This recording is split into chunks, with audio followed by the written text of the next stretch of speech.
Hello जय नमस्कार दोस्तों, मैं हूं आपका दोस्त अरविंद। हमारे यूट्यूब चैनल रीड कर में आपका स्वागत है। जैसा कि दोस्तों हम लोग थंबनेल में देख चुके हैं, आज हम लोग सामाजिक अध्ययन का चौथा लेसन डिस्कस करने जा रहे हैं, जो है वैदिक काल की सभ्यता। वैदिक काल, इस लेसन से हमारे सेमेस्टर एग्जाम में किस टाइप से क्वेश्चन पूछा जाता है। इसके पहले हम लोग सिंधु घाटी की सभ्यता, मेसोपोटामिया की सभ्यता, मोहनजोदड़ो की सभ्यता सब पढ़ चुके हैं। अब हम लोग इसमें वैदिक काल की सभ्यता का काल किस समय माना जाता है और हमारे सेमेस्टर एग्जाम में किस टाइप से क्वेश्चन पूछा जाता है, इसको हम देखेंगे। दोस्तों वीडियो अच्छी लगे तो चैनल को सब्सक्राइब करें, एक लाइक करें, कमेंट जरूर करें। चलिए दोस्तों देखते हैं वैदिक काल किसे कहते हैं, क्वेश्चन पूछा जा सकता है। तो इसका काल 1500 ईसा पूर्व से 1000 ईसा पूर्व तक माना गया है। अब इसमें लिख सकते हैं सिंधु सभ्यता के पश्चात वैदिक सभ्यता को भारतीय सभ्यता एवं संस्कृति का आधार स्तंभ माना गया। इस सभ्यता और संस्कृति के निर्माताओं को ऋग्वेद में आर्य कहा गया। आर्य संस्कृत भाषा का शब्द है जिसका शाब्दिक अर्थ है उच्च कुल का होता है। भारतीय इतिहास में 1500 ईसा पूर्व से 600 ईसा पूर्व के कालखंड को वैदिक काल सभ्यता या वैदिक काल की संज्ञा दी जाती है, क्योंकि इस काल में वेदों की रचना की गई थी। वेदों का रचनाकार एवं विवादास्पद प्रश्न है, किंतु अधिकांश विद्वान ऋग्वेद की रचना 1500 से 1000 ईसा पूर्व के मध्य तथा अन्य वेदों की रचना इसके पश्चात मानते हैं। इस आधार पर जिस काल में ऋग्वेद की रचना की गई थी उसे ऋग्वैदिक काल कहा जाता है। इसके अतिरिक्त अन्य 3 वेदों के रचना काल को उत्तर वैदिक काल कहा जाता है। अगला क्वेश्चन हम लोगों से पूछा जा सकता है, वैदिक काल किसे कहते हैं। वैदिक काल का समय 1000 से 6000 उत्तर वैदिक काल 1000 से 600 ईसा पूर्व माना गया है। ऋग्वैदिक काल के पश्चात के काल को उत्तर वैदिक काल के नाम से जाना जाता है। उत्तर वैदिक काल के ज्ञान के लिए हमें यजुर्वेद, सामवेद, अथर्ववेद की संहिता, ब्राह्मण ग्रंथ, आर्यन एवं उपनिषद ग्रंथों की जानकारी लेना अति आवश्यक है। हम लोग देखते हैं वेद उपवेद, इसके रचनाकार कौन कौन थे। ऋग्वेद, यजुर्वेद, सामवेद, अथर्ववेद। उपवेद हैं आयुर्वेद, धनुर्वेद, गंधर्ववेद, शल्यशास्त्र। अब इसके रचनाकार हैं ऋग्वेद, आयुर्वेद धन्वंतरी जी हैं, धनुर्वेद के विश्वामित्र हैं, गंधर्व के भरत मुनि हैं, शल्य के विश्वकर्मा हैं। अगला क्वेश्चन किस टाइप से हमारे सेमेस्टर एग्जाम में पूछा जा सकता है, वेरी वेरी इंपॉर्टेंट क्वेश्चन है। वेद और उसकी विषय वस्तु का संक्षिप्त परिचय दीजिए। तो हम लोग ऋग्वेद, यजुर्वेद, सामवेद, अथर्ववेद चारों वेदों को हम लोग देखेंगे। ऋग्वेद में 10 मंडल, 108 सूक्ति, 1028 श्लोक तथा 10,600 मंत्र हैं। इसमें पहला और 10वां मंडल बाद में जोड़ा गया है। इसमें 2 से 7 तक के मंडल को प्राचीनतम माने गए हैं। ऋग्वेद में अग्नि, इंद्र, वरुण आदि देवताओं की स्मृति रची गई प्रार्थनाओं का संकल्प है। इसका पाठ करने वाले ब्राह्मण को होत्र या होता कहा जाता है। अगला है हम लोगों का यजुर्वेद। यजुर्वेद क्या है। यजुर्वेद कर्मकांड प्रधान वेद है। इसका पाठ करने वाले ब्राह्मण अथर्ववेद कहा जाता है। यजुर्वेद 2 भागों में विभक्त है, कृष्ण यजुर्वेद, शुक्ल यजुर्वेद। यजुर्वेद एकमात्र ऐसा वेद है जो गद्य और पद्य दोनों में रचा गया है। सामवेद क्या है। साम का अर्थ है गान से। उसकी रचनाओं का ज्ञान करने वाले ब्राह्मण को उद्गाती कहते हैं। सामवेद में कुल 1549 रचनाएं हैं। वेदों में सामवेद को भारतीय संगीत का जनक माना जाता है। अगला है अथर्ववेद। अथर्ववेद क्या है। अथर्ववेद की रचना अथर्वा ऋषि ने की थी। अर्थ शब्द का तात्पर्य पवित्र जादू। अथर्ववेद में रोग निवारण, राज्य, भक्ति, विवाह परायण गीत, अंधविश्वासों तथा नाना प्रकार के औषधियों का वर्णन किया गया है। अगला क्वेश्चन किस टाइप से हमारे सेमेस्टर एग्जाम में पूछा जा सकता है, राज्य और जन लोगों में क्या अंतर है। उस समय जब वेद राजा और जन लोगों में क्या अंतर। चलिए दोस्तों देखें, आर्यों के समय में एक ही वंश के लोग कई बस्तियों में रहने लगे थे। आर्य लोग अपने वंश के सब लोगों को मिलाकर जन कहते हैं। पुरु वंश के सब लोग मिलकर पुरुजन कहलाते थे। किसी समस्या को सुलझाने के लिए एक सभा होती थी। सभा में एक 70-80 लोग बैठते थे। उसमें से 5-6 लोग विशेष आसन पर बैठते थे। आसन पर बैठने वाले प्रमुख लोग राजन्य होते थे। वे या तो अपनी उम्र, अनुभव, शक्ति, योगदान के कारण प्रमुख थे, अथवा अन्य लोगों की अपेक्षा उनके पास अधिक गाय, घोड़े, रथ, मतलब वो धनवान थे। प्रमुख लोग के अलावा बाकी सब लोग विष कहलाते थे। सभा में समस्या रखी जाती थी, सभी लोग मिलकर समस्या को सुलझाते थे। अगला क्वेश्चन हम लोगों से पूछा जा सकता है, वैदिक काल की विशेषता क्या थी? वैदिक काल की विशेषता बताइए। तो हम लोग लिख सकते हैं, इस समय में 16 युग की शुरुआत हो गई, क्योंकि अब अस्त्र शस्त्र लोहे के बनने लगे। वैदिक कालीन संस्कृति भारतीय संस्कृति का आधार बनी, जिसका प्रभाव समाज, धर्म और कला पर आज भी है। वैदिक काल से पूर्व चित्रात्मक लिपि है। अब ध्वनि के आधार पर अक्षरों विकास होने लगे हैं। अक्षरों को मिलकर शब्द और शब्दों से मिलकर वाक्य बनने लगे। अगला है, राज्य पुरोहित, राजतंत्री, पथ प्रदर्शन, दार्शनिक और योद्धा भी था। वेतन सोना, चांदी, वस्त्र या पशुधन के रूप में दिया जाता था। अब हमारे वैदिक काल से अति लघु उत्तरीय क्वेश्चन किस टाइप से पूछा जाता है, जो हमारे सेमेस्टर के एग्जाम के लिए अति महत्वपूर्ण है। चलिए दोस्तों, हम लोग देखते हैं। उत्तर वैदिक काल में शिक्षा प्रणाली क्या थी? गुरुकुल में शिक्षा दी जाती थी। किसी एक उपनिषद का नाम बताइए। कठोपनिषद है।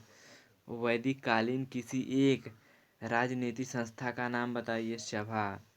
ऋग वैदिक आर्यों का प्रमुख भोजन क्या था? आर्यों का मुख्य भोजन दूध, दही, घी, मक्खन तथा अन्न था। अगला क्वेश्चन पूछा जा सकता है, आर्य भारत के मूल निवासी थे। इसके पक्ष में एक तर्क दीजिए। वेदों, पुराणों अथवा हिंदुओं के अन्य किसी धार्मिक या ऐतिहासिक ग्रंथों में कहीं इस बात का आभास तक नहीं मिला किसी आर्य कहीं बाहर से आए थे कि आर्य बाहर से आए थे। 4 वेदों के नाम बताइए। ऋग्वेद, सामवेद, अथर्ववेद, यजुर्वेद। अगला क्वेश्चन किस टाइप से पूछा जा सकता है, आर्यों के सामाजिक जीवन की 3 विशेषता बताइए। वैदिक आर्य स्त्रियों के सम्मान करते थे। आर्यों का सामाजिक जीवन वर्ण व्यवस्था तथा आश्रम व्यवस्था पर आधारित था। अगला है, आर्यों की शिक्षा दीक्षा गुरुकुल आश्रम में होती थी। अगला क्वेश्चन पूछा जा सकता है, वैदिक कालीन वर्ण व्यवस्था में कौन कौन से वर्ण बनाए गए? ब्राह्मण, क्षत्रिय, वैश्य, शूद्र। अगला क्वेश्चन पूछा जा सकता है, आर्यों ने कौन कौन से 4 आश्रम निश्चित किए थे? ब्रह्मचर्य, गृहस्थ, वानप्रस्थ, संन्यास। उत्तर वैदिक काल में शिक्षा की क्या व्यवस्था थी? उत्तर वैदिक काल में आचार्य लोग अपने आश्रम में विद्यार्थियों को शिक्षा दिया करते थे।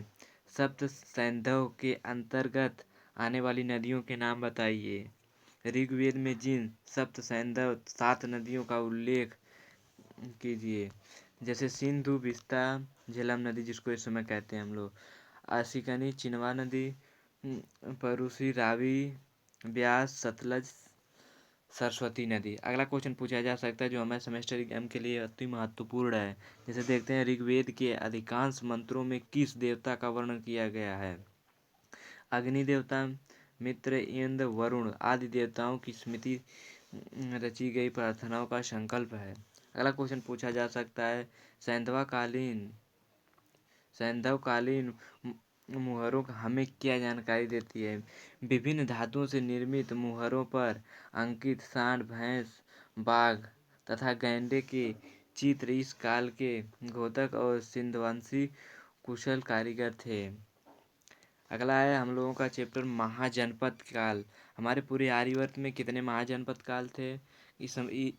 महाजनपद काल से हमारे सेमेस्टर एग्जाम में किस टाइप से क्वेश्चन पूछा जाता है, जो हम लोग कैसे उसका उत्तर दें। चलिए दोस्तों, देखते हैं किस टाइप से क्वेश्चन पूछा जाता है। महाजनपद शब्द का क्या आशय है? 6ठी शताब्दी ईसा पूर्व के सभी महाजनपदों के नाम बताइए। चलिए हम लोग देखते हैं कैसे। युद्ध के समय में हम 16 बड़े राज्य पाते थे जो महाजनपद कहलाते थे। इसमें अधिकतर राज्य विंध्य के उत्तर में थे और पश्चिमोत्तर सीमांतर में बिहार तक फैले हुए थे। इसमें मगध, कौशल, वत्स और अवंती, ये चार शायद अधिक शक्तिशाली थे। पूरब पूरब से शुरू करने पर पहले अंग जनपद था, जिसमें आधुनिक मुंगेर और भागलपुर जिले पड़ते हैं। इसकी राजधानी चंपा थी, जहाँ जहाँ ईसा पूर्व छठी सदी से आबादी होने के प्रमाण मिलते हैं। अंतोगत्वा इस अंग जनपद की पड़ोस के शक्तिशाली मगध राज्य ने अपने मिला लिया। मगध में आधुनिक पटना और गया जिला तथा शाहाबाद का कुछ हिस्सा पड़ता है। यह अपने समय में सबसे प्रमुख राज्य बन गया। गंगा के उत्तर में आज के तिरहुत प्रमंडल में वज्जियों का राज्य था। यह 8 जनों का संघ था। इसमें सबसे प्रबल लिच्छवी, इसकी राजधानी वैशाली थी, जिसकी पहचान आधुनिक वैशाली जिले के बसाड़ नामक गांव से की जाती है। पुराण वैशाली को अधिक प्राचीन नगरी बताते, परंतु पुरातत्व के अनुसार बासाड़ की स्थापना ईसा पूर्व 6ठी शताब्दी से पहले नहीं हुई थी। और आगे हम लोग इसमें लिख सकते हैं, कौशल जनपद में पूर्वी उत्तर प्रदेश पड़ता है। इसकी राजधानी श्रावस्ती थी, जिसकी पहचान उत्तर प्रदेश के गोंडा और बहराइच जिलों की सीमा पार के सहेत महेत स्थान से की जाती है। खुदाई से जानकारी मिली कि ईसा पूर्व 6ठी सदी में यहाँ कोई बड़ी बस्ती नहीं थी।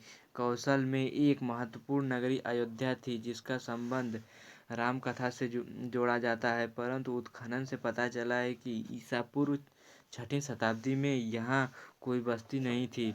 कौशल में शाक्यों का कपिलवस्तु गणराज्य की भी शामिल था। यहीं बुद्ध का जन्म हुआ। कपिलवस्तु राजधानी की खोज बस्ती जिले के पिपरावा स्थान पर की गई, आजकल सिद्धार्थनगर जिले के रूप में जाना जाता है। इसकी दूसरी राजधानी पिपरावा से 15 किलोमीटर दूर नेपाल में लुम्बिनी नामक स्थान पर की गई थी। आगे हम लोग देख सकते हैं, जैसे हमें पश्चिमी उत्तर प्रदेश में प्राचीन गुरु पांचाल जनपदों के अस्तित्व का भी पता चलता है, परंतु उत्तर वैदिक काल की तरह अब तक उसका राजनीतिक महत्व नहीं रह गया था। अब इसमें हम लोग देते हैं 16 महाजनपद। कौन कौन से महाजनपद थे? जैसे काशी महाजनपद, कौशल महाजनपद, जिसकी काशी की राजधानी वाराणसी, कौशल श्रावस्ती, अंग का चंपा, मगध का गिरिव्रज, वंजी का मैथिली या वैशाली। अगला है हम लोगों का 6वां है मल्ल, इसकी राजधानी पावा या कुशीनगर, चेदी, सुक्तिमती, वत्स, कौशाम्बी, गुरु, इंद्रप्रस्थ, पांचाल, अहिच्छत्र, मत्स्य, विराटनगर, सूरसेन, मथुरा, अस्मक, पैठान। अगला है हम लोगों का अस्मक, पैठन, अवंती, उज्जैनी, गांधार, तक्षशिला, कम्बोज, लाजपुत, हटक। इसी प्रकार बौद्ध व जैन साहित्य में वर्णित 10 गणराज्य इस प्रकार थे: कपिलवस्तु के शाक्य, रामग्राम के कौलीय, पिपल्लवी के मौर्य, मिथिला के विदेश, पावा के मल्ल, कुशीनगर के मल्ल, अलकप के मूली, वैशाली के बिछली, सुसंगमी के मग, कैसपुती के कलम। अगला क्वेश्चन पूछा जा सकता है, मगध साम्राज्य के उत्कर्ष के कारण बताइए। प्रश्न उठता है कि आखिरकार वे क्या कारण थे जिनके वजह से मगध अपने छोटे आकार को विस्तृत करता हुआ एक विशाल साम्राज्य के रूप में बन गया। यह प्रश्न बड़ी ही स्वाभाविक तथा रोचक है। मगध उत्कर्ष के कई कारण थे। मोटे तौर पर उन्हें निम्न भागों में विभाजित किया गया: मगध की भौगोलिक स्थिति तथा समानता, सामाजिक तथा सांस्कृतिक कारण। मगध भौगोलिक कारण क्या थे? मगध के दक्षिण में सोन नदी, उत्तर में गंडक तथा घाघरा नदी इसे सामरिक सुरक्षा प्रदान करती थी। गंगा तथा उसकी अन्य सहायक नदियाँ इस भूभाग में स्वच्छता विचरण करते हुए उर्वरा तथा संपन्न से युक्त करती थी। अगला है हम लोगों का सामाजिक कारण क्या था मगध साम्राज्य को। मगध का सामाजिक जीवन परंपरागत रूढ़िवादी के बंधनों में मुक्त था। राज्य तंत्र होते हुए भी वहाँ पर व्यक्तिगत स्वतंत्रता का आदर किया जाता था। अगला हम लोग महाशासकों तथा व्यक्तियों के प्राचुर्य। मगध राज्य को इस विषय में पर्याप्त सौभाग्य प्राप्त था कि यहाँ पर अपेक्षाकृत अधिक महत्वाकांक्षी वीर उत्साही योग्य तथा गुणवान शासक हुआ। बिंदुसार अजातशत्रु शिशुनाग महापद जैसे प्रभावशाली शासकों ने इस पर राज्य किया। अगला है तात्कालिक राजनीतिक परिस्थिति। मगध साम्राज्य के पड़ोस में असंख्य राज्य थे जो इसकी राज्य लिप्सा के शिकार हो गए तथा मगध के शस्त्र या रक्त संबंध में सम्मिलित कर लिए गए। अगला क्वेश्चन पूछा जा सकता है जो हमारे सेमेस्टर एग्जाम में पूछा जा सकता है। जैसे दोस्तों पूछा है सिकंदर ने राजा पुरु के साथ कैसा व्यवहार किया। सिकंदर तक्षशिला के राजा अम्बी ने सिकंदर को भारत पर आक्रमण करने का आमंत्रण दिया। पुरु का राजा झेलम और रावी नदी के बीच में था। सिकंदर से युद्ध की खबर सुनकर पुरु ने अपनी सेना को युद्ध के लिए तैयार कर लिया। सिकंदर और पुरु की सेना में भयंकर युद्ध हुआ। पुरु की सेना ने सिकंदर की सेना का वीरतापूर्वक मुकाबला किया। सिकंदर की सेना ने पुरु के किले को बहुत नुकसान पहुंचाया और पुरु के घायल हाथियों में भगदड़ मचाई। इस युद्ध में पुरु की सेना को काफ़ी क्षति पहुंची। वह स्वयं घायल हो गया। अगला क्वेश्चन पूछा जाए सिकंदर ने भारत पर आक्रमण का क्या प्रभाव पड़ा। उन दिनों यूरोप महाद्वीप के यूनान देश में मेसिडोनिया नाम का एक राजा था। वहाँ का राजा सिकंदर अपनी विशाल सेना लेकर दुनिया जीतने के इरादे से चला। वह पारसिक हखमनी साम्राज्य के सम्राट व अन्य बहुत से राजाओं को हराता हुआ सिंधु नदी के किनारे पहुंचा। वहां उसने बहुत से छोटे राज्यों को हराया। अब सिकंदर की सेना लड़ते लड़ते थक चुकी थी। जब उसने मगध के राजा घनानंद की भीमकाय सेना के बारे में सुना तो मगध की सेना से लड़ने से इनकार कर दिया। वे मेसिडोनिया लौट गए।